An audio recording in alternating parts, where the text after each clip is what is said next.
media yafetu kusensonga Muzai boss kaina kuzikibwa wano yalama kuzikibwa wano kama chamu no mujjawo mutwala kyona kyekinde twewaddeyo abana bajaba twala nabukala jeni alwanyira omulambo gwamanyira the Bosco n'abaana abafu kitaga nti omukyala oyo abaana tebasiba Bosco ayagala batwala baziike w'omusajja omulala biddenulu mu kooti nga yagala emiriza emikolo gy'okuziika bba n'abaana ba babiri. To make an order that the deceased body be kept either in a mortuary. Kwa nakyo kinyini kiri riske okuteeka abantu eyo nawulidde okubasuzaayo mulambo gumu bagusasuza ssente baŋŋambe gigenda mu mitwalo 4 anaawa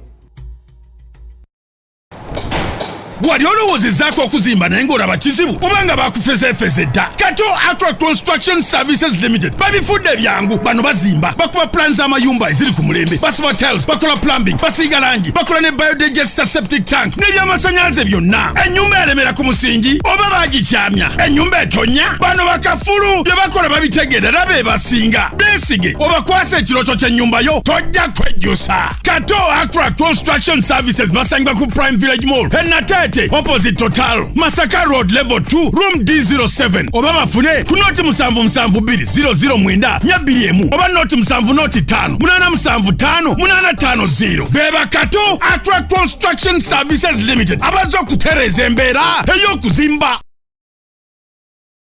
Basebo ne banyabo mbalamusizza amannya Mama Fiina akwira abasawo b'ekinnansi mu ggwanga.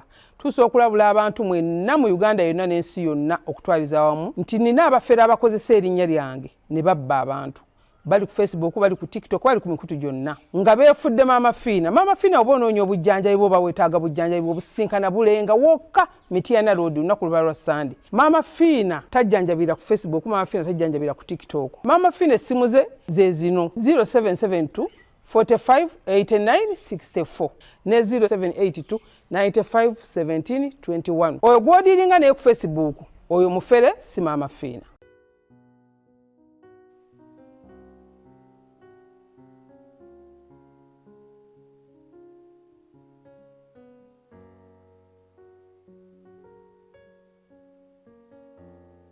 Mugagga Bosco Ssenyonjo Bitanda yava ku lwabalaza lwa wiiki eno bwe yali agenda mu kisaawe ky'Ennyonyi Entebbe okutwala muwala we asomera emitala w'amayanja nga mu mmotoka mwalimu n'abaana abalala. Akabenje ako kafiiramu abantu 3 nga kuno kwaliko n'abaana 2 ab'omugenzi. Namwandu Jane Nabukeera Ssenyonjo nga yeeta mupuliida we Alexander Lule yeekubidde enduulu mu kooti nga yagala emiriza emikolo gy'okuziika bba n'abaana ba babiri. To make an order that the deceased body be kept either in a mortuary or a funeral home to be preserved pending the determination of this matter. Asabye ekitiibwa omulamuzi ebyo byonna tannaba kusalawo wasooka yimirize ayise ekiragiro ekiyimiriza okuziika kuno okuyinza okugenda mu maaso kubanga waliwo entaana ezasimiddwa kawungeezi guli olimu era waliwo okutiisatiisa okuziika abagenzi nga kkooti tennaba kusalawo. Okay, Quest Before Media tugusa ensonga tuli mu lunaku lwakubiri okubeera nga tukyafolowinga ku nsonga z'omugagga eyavudde mu maaso omukulu Bosco Bitanda. Kyenfunyeeko wano wetuli wano ku kooti nti Bosco lwaki bamuyita Bitanda nti abadde ng'akola bitanda by'emmotoka babamanyizi trailer bazino zifuuse zikoba obutanda nga mwe yafuna ssente gwe mulimu gwe paka kati abadde akyagukola naye nga si kyekikulu musajja abadde mugagga nnyo ng'alina ebyobugagga bingi nnyo mu Masaka omuli kalinas ez'enjawulo ebizimbe bingi nnyo. Tugeze okujja wano nga yabadde suppose okuziikibwa olunaku olw'eggulo naye famire omuli kale ensonga za famire ne babaawo obutakkaanya n'abeera ng'ate tasobodde kuziikibwa ne babatwala mu kkooti era kkooti omulamuzi n'agamba nti ajja kuziikibwa ennaku z'omwezi kkooti ejja kuba nga eddamu okuwulirwa ennaku z'omwezi 26 naye tusobodde kutuukayo tugenza okufuna akasimu nga bagamba nti ate bali mu kkooti buno budde wetutuukidde wano eno tugenza okutuuka mu kkooti nga bafunye kakasenga ak'enjawulo bali mu kuteeseganya nga famire bateeseganya nga famire wano mwe muli abakyala be bamaama n'ab'eŋŋanda bali mu kasenga ak'enjawulo bali mu kuteeseganya era nga walaba wano ku kkooti y'Amasaka we tuli so tuli wano tugenda kuba nga tulindirira ebyo bigenda okuba nga bivudde mu kkooti bwe tufuze okufunako ku bantu ab'enjawulo okutubuulira bivudde mu kkooti bwe tugenda okuba tuusaako n'okubeera nga ate tubabuulira nze muzzukulu wa Kabajja ku SB4 Media tuggusa ensonga tusinzidde Masaka tuli ku nsonga z'omugagga Bosco Bitanda Mukama mumulize emirembe wamu n'abaana be nze muzzukulu wa Kabajja.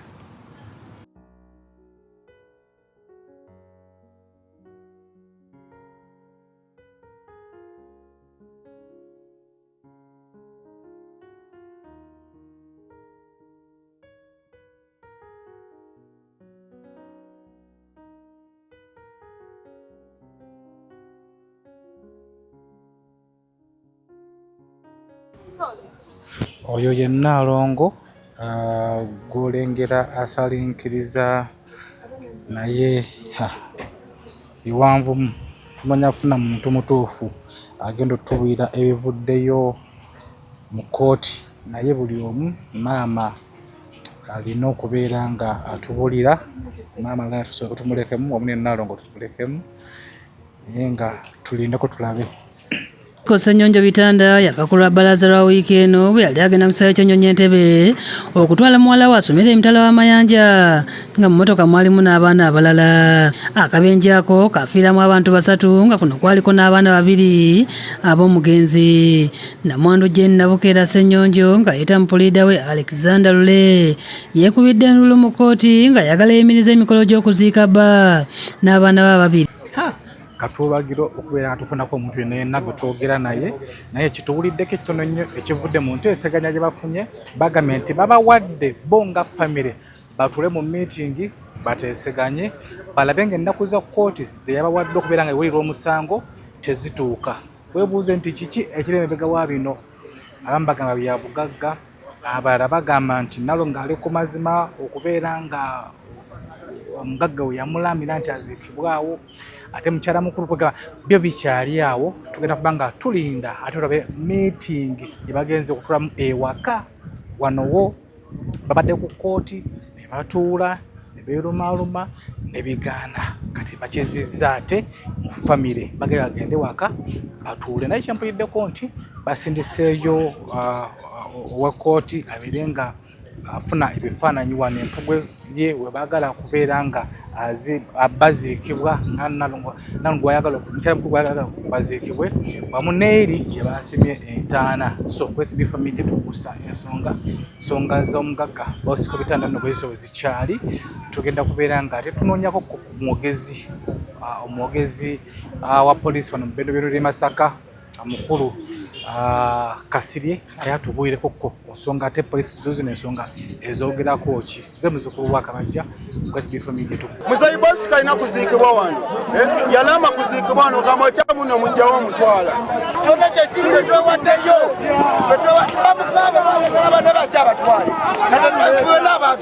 waliwo n'abafamire ab'emulugunya abalaze okutya nti lwaki omukazi akalambira obutaziikaawo bba n'abaana. Nabukeera Jane alwanyira omulambo gw'amanyiraze Bosco n'abaana abafu. Kitegeeza nti omukyala oyo abaana si ba Bosco ayagala batwala baziike w'omusajja omulala. Namwandu message yasindika aleka ayagala kubba bintu bya mugenzi si mugatte si wampeta si mwanjule banamwandu balinga 10 bonna banakalo maama alina obuyinza kuki mwana we. Abalala basabye Namwandu akakkane bakkanye n'abafamire omugenzi aziikibwe mu kitiibwa kubanga bangi abandyagadde okumukungubagira. Omukyala ebizibu ebyabaddewo byonna abimanyi naye mwennyini yasimatuse busimatuse. Omukyala yanditulese ne tuziika Bosco namuleke wa maama we kuba oli maama we. Mu mbeera eno abakungubazi balemesezza Namwandu Nabukeera okutuuka mu lumbe era ng'ono poliisi yemutaasizza n'akyusa emmotoka ye. Niwe kiba kyetaagisa kulwanira Bosco tujja kuleeta IGP. Tewali gwe bagenda kujja wano. Abatuuze abalala bo okusalawo bakulekedde famire nga kyesalawo kibagenda nakyo.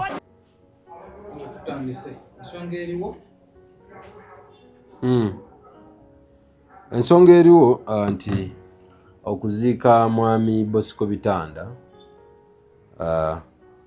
kwakyuseemu nga bwe mwalabye nti waliwo obutali kukwatagana bulungi wakati wa famire ey'okukika saako n'omukyalo ono abadde mukyala w'omugenzi Bosco Bitanda, nga yagamba n'abantu ab'enjawulo nga bagamba nti omugenzi nga tannafa yabagamba nti aziikibwanga mu maka eno gyali mu kuzimba ewapya, ate nga maama naye agamba naye yamugamba alina kuziikibwa ku Kijja ewaziikibwa taata we, ate yabadde ye musika w'oluggi olwo.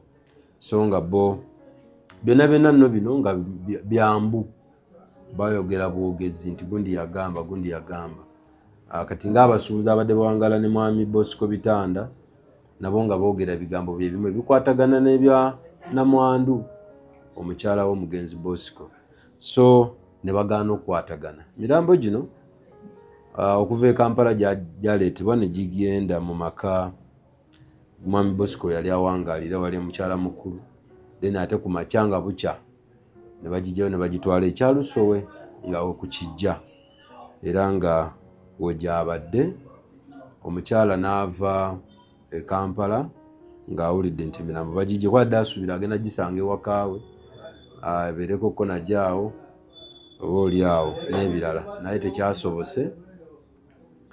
Kati emirambo gino ne gitwalibwa ekyalusowe era n'entaana zaasimiddwa. Wenjogerano zakazibadde zibulako kuyooyootebwa, naye bafunye obutakkaanya obwo ne batandika okulwanagana ne baddukira mu kkooti.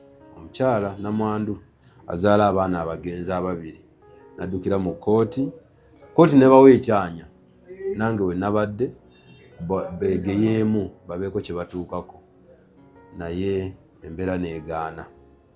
Ekyaddiridde mulamuzi omukulu Worship Nakintu okulagira judge okulagira emirambo gino giterekebwe mu mochare nga bano bwe beesootinga, era n'alaga nti ajja kuwa ensala ye ng'ennaku z'omwezi 26 si Emande singa baba tebatuuse ku nzikiriziganya, naye n'abawa ekyanya nti batuuka ku nzikiriziganya naye ba leero baddeyo bakiteeke mu buwandiike emirambo gigibe bagende bagiziike.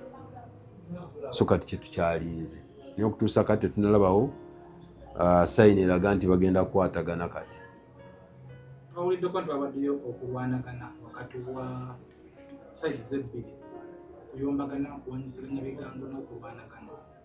Ya kanti kati bali babaddemu akatengo, eno emirambo gye gibadde babaddemu akatengo nti bano bwe bajja baka bazze kunona mirambo kwa balabe security nga we ne balowooza nti bagenda kukozesa security bajjeyo emirambo kifuba. Kati nabo babaŋŋanze nga basuubira bazze kunona mirambo, so nga kinategeddeko badde bazze batuule nabo babeeko kye batuukako. Ya naye wetwogerera emirambo giri safe mu mochare ekitovu kuba baasabye nti emirambo gino tebagitwala ate mu mochare ya gavumenti, ne basaba gibeere ekitovu, era giri kitovu era nga security weeri okugikuuma. Tujja tusaba busabi bantu baffe nti bakwatagane, baba n'abantu baafudde tubateekemu ekitiibwa, tubeere nga tukwatagana, tusalewo wa abagenzi bano we baziikibwa, kuba ate ekifaananyi kibi nnyo ekiri mu kusiigibwa ng'abantu bamaze okufa. Awo ne tusaba abantu mwenna gye muli nti tugezeeko okulaba nga bye twogera bye tugamba bannaffe nga bwe nagamba SB4 nti nze nziikibwa wali tukiteeke mu buwandiike, ne balooya baffe batugayidinge nti okyogedde naye katukiteeke mu buki, kuba singa kyabadde mu buwandiike singa okuziika kwakoze eki kwawedde dda. Ne bino byambu ate kooti tewuliriza, tetuli ku byambu, amateeka gaagala record ewandiikiddwa. So n'olw'ensonga eyo tusaba tufune ekyokuyiga, tukimanye nti okufa essaawa yonna omuntu okola ki? Ofa. Naye bwe tubeera nga tuli bavubuka nga bw'otulaba tulowooza weetuli paka. Kino ekya mwami Bosco okutufaako kyatukubye wala, ne tusaba naffe kituwe ekyokuyiga, tubeeko bye tuwandiika tulambike bulungi waje tulina baziika na wange ngeje bagenda gabanyamu ebintu bino. Tusaba bannamwandu bonna bakwatagane ono yadde bawa mwe na basatu. Mukwatagane n'omukadde mulabe nga mukkanya ku kintu kimu ekireeta emirembe. Agamba mama waliwo bangalamizanga mbadde wagatibwa ne Nabukeera naye ku bintu byankoze n'okwagala okumpa obutwa siyinza kugattibwa naye olwokuba nafuna omukazi omulala n'enzaala abalongo n'akomawo ogwokubiri n'aŋŋamba wano we banziikanga. Bino biwagiddwa mukyala wa Bosco omulala ategeerekeseko erya Nalongo Hilda ng'ono agamba nti bane yamugamba nti wakuziikibwa ku kijja ekya Lusowe. Nalongo kyalusowe wewaka nangamba embeera yonna ekyankutte ekyo ekizimbe kyensitula njagala kugattirawo baana bange. Abooluganda abalala bategeeza nga batayinza kukkiriza kuziika Ssenyonjo atali ku kijja ng'engeri gy'ali Ssaalongo yalisala ab'ekika kyonna ne baggwawo. Naye tulina ennono eyafudde mutabanyi waffe Ssaalongo ow'ebifundiko ebibiri tasobola kutandika kijja mu Buganda. Era bw'atandika ekijja tuba bakuziika nga tetukomye. Ku accident anti abantu baffe bagenda ne batwala obulamu bwabwe nga ekitali oluusi kikulu bwe nyinza okugamba. Naye nga omuntu yandibadde ateekateeka olugendo mu time. Bwe mba nga weŋŋenda baneetaagayo ssaawa 10. Nsobola otandika okutambula ssaawa 2 nga ngenda tambula ssaawa 3 naye ntambule ndekemu distance obudde obwo obusobola nti oba emmotoka ofunyemu buzibu osobola ogikanika ne weeyongerayo bwe bityo. Naye bw'otambulira mu rush hour bingi ebikola ki ebibeerawo. Sijja kugamba nti mwami Bosco yatambulira mu rush hour naye ku bye twakategeerako nti emmotoka baali badduka nnyo. Kyekikuddusa ng'otuuse Empala ng'ate Entebbe wali kumpi kitegeeza nti obudde bwali kumpi bwe bagenderamu. N'ekirala tufune badderevas bwe tuba tufunyemu kawogo osobola ofuna omuntu akuvuga n'akuyiriba n'omuwaayo k'omuwadde kuba ye concentration eba yakola ki eba yakuvuga. Naye kati ffe tugenda ne tuvuga eno bakubira aba bizinensi eno bakubira abaana nti ate kino ate kiri ate nga gwe omugo oli mu kukola ki gw'oli mu kuvuga. Ekyaviddeko accident bakyali mu kinoonyerezaako naye nga bagamba wabaddewo okuvugisa endiima. Naye nga tusaba Mukama Katonda mulamuze kisa n'abaana kubanga ffenna lyekkubo Justin Njoli yatusooseyo busoosi naye tugezeeko okulaba nga twelimitinga oba olyawo. Bannamasaka tubagumya olw'embeera kati gye muyitamu kuba ono abadde omu ku City Tycoons ayogerwako. Tubagumya nti nno mugume Katonda yawa ate yajjako. Naye ne tubasaba nga ba City Tycoons mulwane nnyo okulaba nga muleetawo enkwatagana wakati wa nnamwandu ono ne maama w'omugenzi Bosco okulaba nga tuziika abantu bano ng'obudde bukyali. Tutalinda ate ennaku z'omwezi ziri kuba nakyo kinnyini kiri risike okuteeka abantu eyo. Nawulidde okubasuzaayo mulambo gumu bagusasuza ssente baŋŋambye gigenda mu mitwalo 4 anaawa. Bwe nawulidde simanyi butuufu bwakyo naye kiri nakyo expensive. So kati ensente ziba zisobola kuyambako ate ku birala. So n'olw'ensonga eyo twebaza abamawulire abatambuza amawulire amangu ne gatutuukako nti tufiiriddwa omuntu. Tusaba nammwe Mukama abasiime awangaale Ssaabasajja. Okay, tweyanziza nnyo oyo nno abadde omwogezi wa poliisi mu bbendera ly'endo ly'e Masaka Bamiise Afande Kasirye. Tweyanziza nnyo okubeera ng'ate otuluŋŋamizza n'obeera ng'ate ensonga zino ozogeddeko bulungi gwali eyo. Naye tukyagenda mu maaso kati tulindirire ekigenda okuva ew'omulamuzi ne omukulu ono Bosco Bitanda agenda kubeera ng'aziikibwa ddi. Tujja kuba nga ensonga zino tuzikwatako tulabe oba n'okuzika tunaakubawa. Nze muzzukulu wa Kabajja ku SB Media tugusa ensonga. Mbeere bulungi mweraba.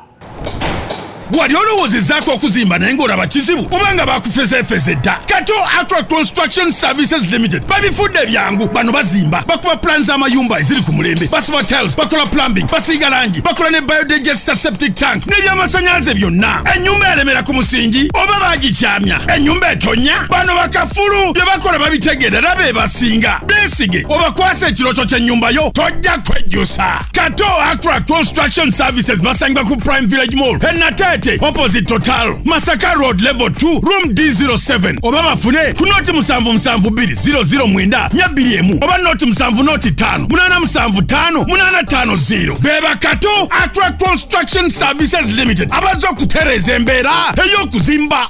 Bassebo ne banyabo mbalamusizza amannya Maama Fiina akulira abasawo b'ekinnansi mu ggwanga. Tusobola okulabula abantu mwenna mu Uganda yonna n'ensi yonna okutwaliza awamu nti nina abafere abakozesa erinnya lyange ne babba abantu. Bali ku Facebook, bali ku TikTok, bali ku mikutu gyonna nga beefudde Maama Fiina. Maama Fiina oba onoonya obujjanjabi bwo bawetaaga bujjanjabi bwo businkana bulenga wokka Mityana Road lunaku luba lwa Sunday. Maama Fiina tajjanjabira ku Facebook, Maama Fiina tajjanjabira ku TikTok. Maama Fiina essimu ze zino 0772 45 89 64 ne 0782 95 17 21. Oyo gw'odiringa naye ku Facebook oyo mufere si Maama Fiina.